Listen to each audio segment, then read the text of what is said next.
Ladies and gentlemen, welcome back to the Chip Over the Top Rugby podcast. My name is Ryan, the host. If you are new here, welcome. And if you've been here before, welcome back. Welcome to sunny Maryland here in America.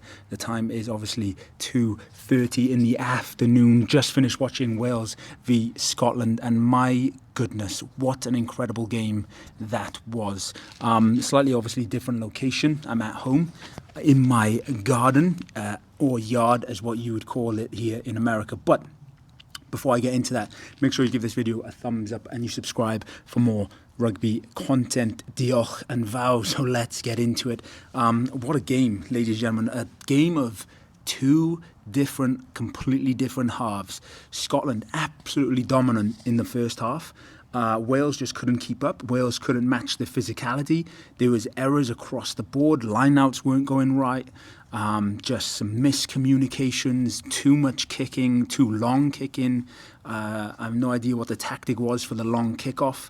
That didn't make any sense. It was just a little bit too far every time for Rio Dyer. And I understand you want to put them under pressure and maybe, force an error in their 22, but this Scotland team's a little bit different.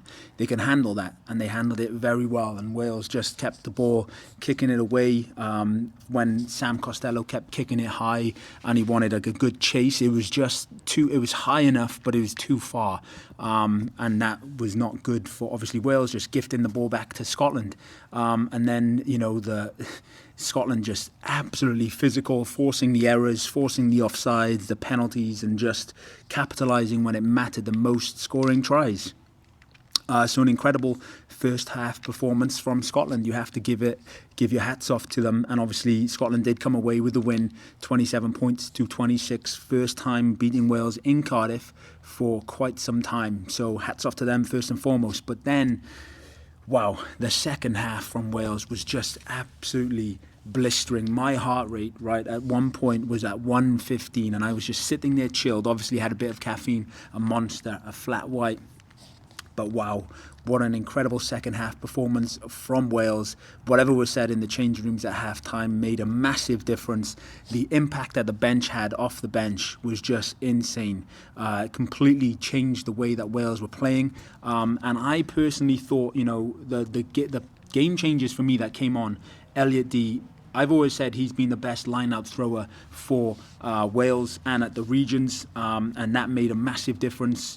Wales won mostly every single line-out after that, and you need a set piece in order to function at international level. And then I thought Thomas Williams should have started. He was probably the most informed scrum half in Wales right now, and he came on, made a big difference.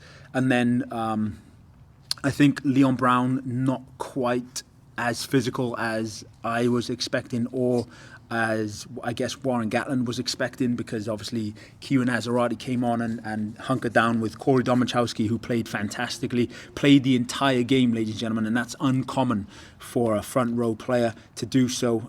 He was the only front row player remaining, I believe, at the end of the game. I think Schumann might have still been there. Don't quote me on that. I'm still sort of a little bit on edge from that game, first and foremost. But yeah, obviously Kieran Azarati making a big impact. Ioan Lloyd coming on and changed the game. He plays with a little bit more unstructured play. He reminds me of, he's Marcus Smith. He's Finn Russell. Sam was trying to, I guess, fill the void of Dan Biggar and play a bit more conservative in how he was playing. He wasn't really playing with much fluidity.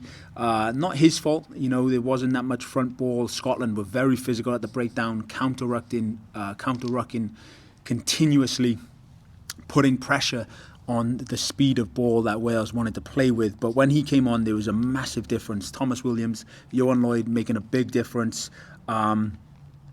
And just a completely different second half from Wales. Alex Mann played outstanding. Aaron Wainwright played outstanding. I would expect going forward, Ioan Lloyd probably fills in at 10. Or he lets Costello have another shot at it.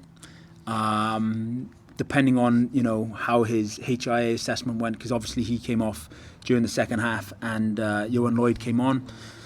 Alex Mann put his hand up big time to start at 6. Or does he roll the dice and maybe go Tane Basham? Does he bring on Mackenzie Martin? Like, when are these players going to get a shot? I mean, Cam Winnett played fantastic at fullback. He had the most carries in the game, played very well. I thought he did excellent, to be fair. Obviously, there was a couple miscommunication errors when some of the kicks went awry and Josh Adams was up in the line and should have been back. You know, the triangle situation that the back three typically play with for defensive of kicks. That wasn't there at times. But when, Yohan Lloyd came on, made a big difference. Thomas Williams made a big difference. Alex Mann, massive difference. Just brought a different sort of physicality and then put Scotland under countless pressure in that second half. And it paid. You know, Scotland ended up with 2 yellow cards.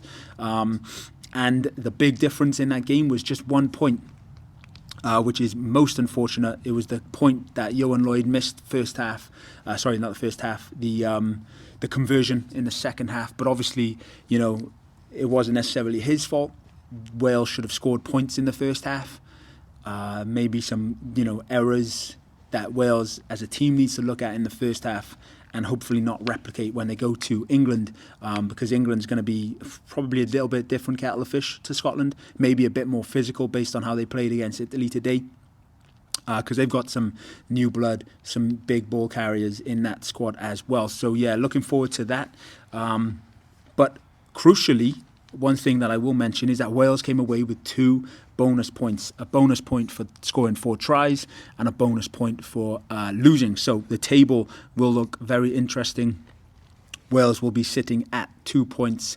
So yeah, that's very important for them because it puts them in good stead going forward. Obviously, France and Italy there as well. At the bottom. So yeah, looking forward to next week. More videos coming soon this week. Obviously, I just wanted to get this one out because it was fresh on my mind and I'm enjoying the sunshine here while I make this video. So like I said, if you are new here, welcome. Make sure you hit like and subscribe for more content. More content coming soon. Enjoy the rest of your weekend. I certainly will. And if you're playing fantasy rugby, it's not too late to join my league. Obviously, you can if you want. Link will be in the description below. I picked a decent team. Couple of players who Gareth Davis obviously going off way earlier than I expected.